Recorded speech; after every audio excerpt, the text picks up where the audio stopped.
Welcome to the School of the Lost Tribes. Your charity helps generate the lessons needed to seal the chosen before the destruction. Yahweh is the universe, Revelation 12:1-6. This passage uses heavenly bodies, sun, moon, stars, to show that Yahweh rules the entire created order, and that Israel's covenant story is written into that order. The woman is not a generic church for all mankind, but the covenant nation of Israel, 12 tribes, whose promised seed and kingdom come through Yahweh's plan and inheritance.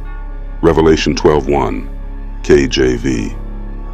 And there appeared a great wonder in heaven, a woman clothed with the sun and the moon under her feet, and upon her head a crown of 12 stars. This woman represents Israel, because the crown of 12 stars points directly to the 12 tribes, Israel's covenant family, not the nations in general. Being clothed with the sun and standing upon the moon shows Yahweh's cosmic authority. The lights of heaven are his works and signs, and Israel's identity and destiny are framed within his universe. In other words, Yahweh is not a tribal deity limited to one land. He is creator over the heavens, yet he chose Jacob by covenant, placing Israel at the center of the prophetic story that leads to the kingdom inheritance. Revelation 12:2, KJV. And she being with child cried, travailing in birth, and pain to be delivered. Revelation 12:2, KJV. Israel with child speaks to the covenant promises that Israel carried through centuries, the promised seed, rulership, and kingdom restoration. The travail and pain show that Israel's birthright inheritance does not come without oppression, captivity, and travailing through history. This is covenant language. Yahweh's promises to the fathers do not fail, but Israel is brought through refining and affliction until deliverance is brought forth according to his oath. Revelation 12:3, KJV. And there appeared another wonder in heaven, and behold, a great red dragon, having 7 heads and 10 horns, and 7 crowns upon his heads. Revelation 12:3, KJV. The great red dragon represents the satanic power working through empires that oppose Israel's covenant destiny and the rise of Israel's true king. The crowns and horns show organized ruling authority, world systems that dominate and persecute. This is not merely abstract evil. It is the repeated historical pattern of Gentile kingdoms oppressing the covenant people, trying to prevent the fulfillment of Yahweh's promises to Israel. Revelation 12:4, KJV. And his tail drew the 3rd part of the stars of heaven, and did cast them to the earth. And the dragon stood before the woman, which was ready to be delivered, for to devour her child as soon as it was born. Revelation 12:4, KJV. The dragon's sweeping of stars shows widespread disruption, rule, deception, and violence that casts down and scatters. The focus, though, is clear. The adversary stands against Israel's childbirth, trying to destroy the promised outcome as soon as it appears. This reflects how hostile powers repeatedly targeted Israel's line and purpose, because Israel's covenants carry the promise of a rightful king and a restored kingdom. The conflict is covenant-centered. Stop the child. Stop the promise. Yet Yahweh's decree stands. Revelation 12:5, KJV. And she brought forth a man-child, who was to rule all nations with a rod of iron, and her child was caught up unto God and to his throne. Revelation 12:5, KJV. The man-child is Yahweh Shai, coming forth from Israel according to promise, destined to rule, showing that Israel's Messiah King is not a universal religious symbol detached from Israel, but the covenant ruler promised to David's line. Rule all nations does not mean everyone is now Israel. It means the kingdom authority given to Israel's king will subdue the nations and establish righteous dominion. The child being caught up to Yahweh and his throne shows divine protection and enthronement. Yahweh's universe and throne overrule every empire, guaranteeing Israel's coming restoration. Revelation 12:6, KJV. And the woman fled into the wilderness, where she hath a place prepared of God, that they should feed her there 1,260 days. Revelation 12:6, KJV. The woman's flight into the wilderness aligns with Israel's scattering and concealment, especially the dispersed tribes, preserved yet not reigning, carried through hardship until the appointed time. A place prepared shows covenant mercy.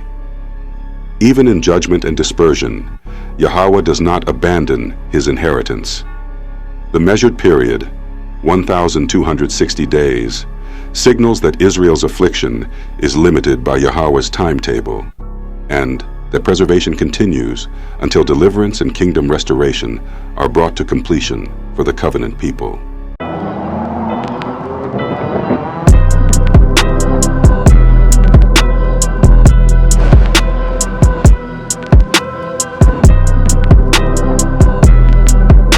Table of Contents. Introduction. Yahweh's exclusive covenant with Israel. The purpose of this book.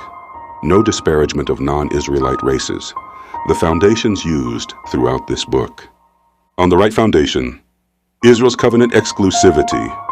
Believing Yahweh Shai and the consequences of unbelief. The exclusive nature of Israel in the Old Testament. The exclusive nature of Israel in the New Testament. Part 2.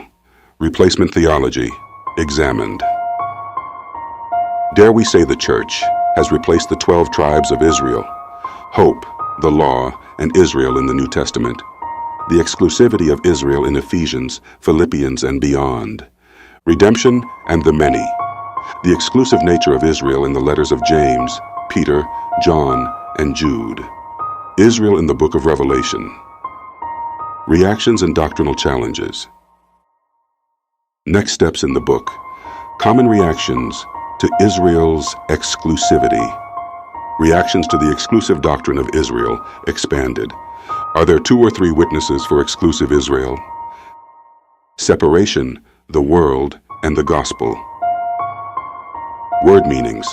Understanding separation and the world. The world, cosmos, or oikoumeni. The 2 differing gospels, stumbling blocks to an exclusive Israel doctrine. Case studies, Israelites in dispersion. Peter's sheet vision, a closer examination. The Ethiopian eunuch, an Israelite in dispersion. The widow of Sarepta, an Israelite in dispersion. The Lord's Prayer, an exclusive Israelite perspective. Extra scriptural doctrines exposed. The extra scriptural doctrine of Judeans and Gentiles. Can strangers become Israelites? In thee shall all nations be blessed. That unfortunate word, Gentile. Yahweh Shai's ministry was not primarily to the Judeans or in Judea. Identity, history, and deception. Could the modern Judeans be Israel? Can the Judeans be identified? Josephus in his comments on the Judeans. Does Edom have any marks of identification today? Judeans who are non-Semitic. Historical commentary and records. What is their blasphemy? Anti-Semitism. A tool for deception. Religious and political nonsense. Galatians, promise, and heirship. Galatians and Israel exclusivity. Interpreting Galatians in light of Israel exclusivity. Christos without Yesu, Messiah without Jesus. Can the promises to Abraham's seed be spiritualized?